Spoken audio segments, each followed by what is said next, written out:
Istanbul اس وقت کہا جاتا ہے جو ترکی میں واقع ہے۔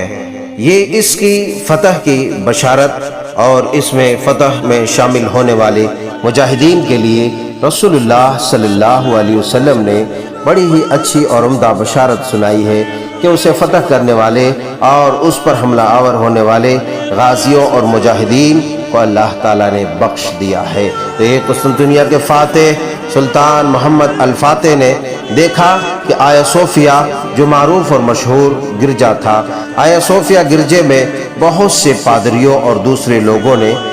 پناہ لے رکھے تھے۔ سلطان محمد الفاتح رحمۃ اللہ علیہ نے ان کے ساتھ انتہائی ہمدردی کا برتاؤ کیا اور ان سے کہا کہ اپنے اپنے گھر واپس چلے جائے، اپنے اپنے گھر آسانی سے چلے جائیں۔ آپ کو معلوم ہونا چاہیے کہ اگر سلطان محمد الفاتح چاہتے تو اپنے دشمن قوم کے ان پناہ گزینوں کو جو چھپے ہوئے تھے آیا صوفیہ گرجے میں، انہیں تہہ تیگ کر دیا جاتا یا قتل کر دیا جاتا، لیکن ایسا نہ کیا انہوں نے۔ ایسا کیوں نہ کیا؟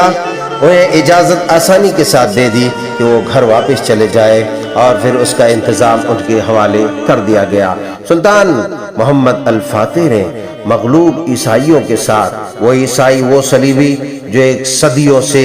نبرد آزما تھے مسلمانوں سے اور ان کی فطرت صاف فطرت تھی، مگر اس کے باوجود انسانی برتاؤ کا مظاہرہ کسی طرح کے عہد و پیمان کے بغیر کیا تھا اور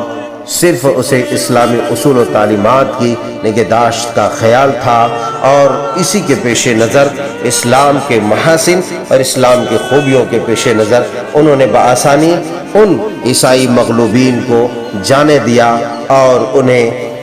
تلواروں کا مزہ نہ چکھایا۔ آپ کو معلوم ہونا چاہیے ایسا برتاؤ اور ایسا عظیم الشان کارنامہ صرف اور صرف کوئی اسلام کا پاسبان، حقیقی مرد مجاہد اور کتاب و سنت کا حامل و عامل ہی کر سکتا ہے۔